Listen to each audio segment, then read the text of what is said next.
Hey guys, thanks for tuning in. Well, today I have a kind of a departure from what I normally do on this channel, and I've been experimenting for the last few days with trying to come up with a really nice Boston Tom Scholz sound using the 11 rack, right? So I want to take you through what I did here, and I think I've got it pretty much nailed with the best you can with an 11 rack. So a bit of a disclaimer, he basically used Marshall amplifiers with his own circuitry, et cetera, as the legend has it. So it's not going to sound exactly like him. But I think, using digital modeling, I think we can get it as pretty close. I'm also using a Les Paul standard. I've got it in the treble position. I've got the volume all the way up and the tone all the way up, okay? If you want to know strings, I'm using Elixir NanoWeb strings, 10s, I think, all right? So if you want to know strings. So that's the guitar. This is going to sound different on a single coil if you've got a Strat or any single coil guitar. You may want to play with the settings on the amp to add some mid, or the EQ to add some mid. This is going to sound best with a Les Paul. All right. First in the chain here, I used the green JRC overdrive, and I've got that at 4, tone it 10, all the way maxed out, and level at 4. But now the important one is the amp. Now, the rumor was that he's used a plexi, and I basically, there's 3 plexi choices on the 11 rack, and I settled with the 67 plexi Vary. That's the one that had the most high end for me, for my ear, and which is what he really needs. He's got like real crunch at the high end for this. Now, I actually looked at a sample of his sound from the song Rock and Roll on the Spectrum analyzer, and tried to compare as I was building this preset. I tried to compare it to that signature. It's not perfect, but I tried to do the best I can in there.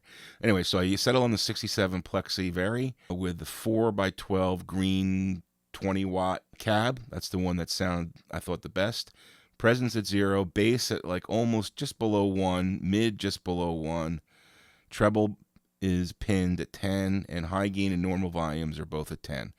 I'm using the Dynamic 57, which is this SM57 emulation on the off axis, and I've got the speaker breakup at about 55%. All right, so that's the amp configuration, and I tried all the different plexis, and this was the one that sounded the best.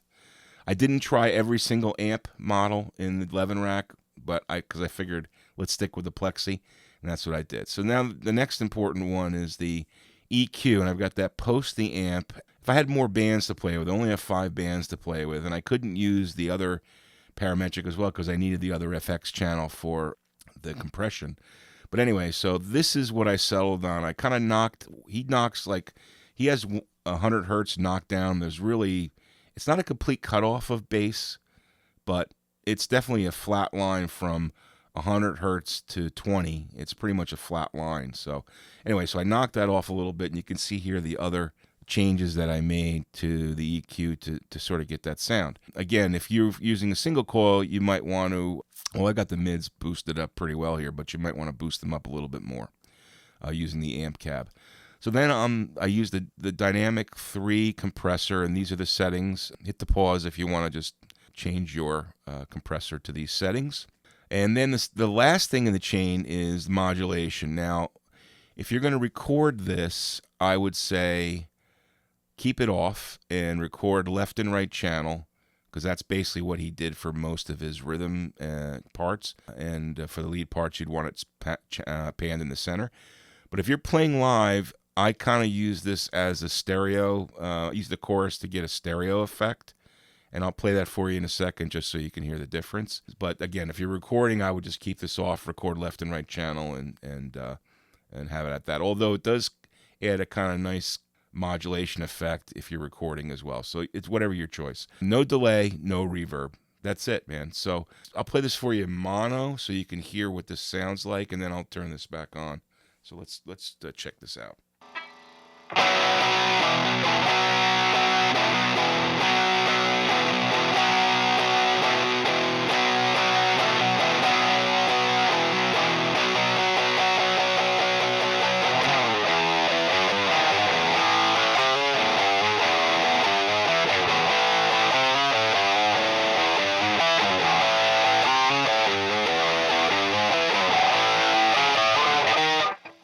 right, so now we'll turn the modulation on.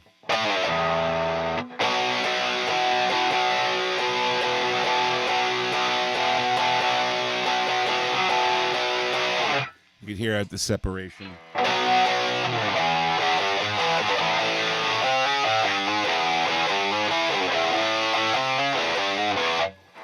What I'm going to do here is I want you to listen to a little test that I did.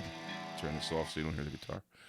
Little test that I did. I recorded a left and a right track of the beginning intro of rock and roll with the backing track so that you could hear to your ear whether or not you think this tone fits in with the original. So give this a listen. Again, this is the Les Paul, 2 separate recordings, left and right, with the backing track. Check this out.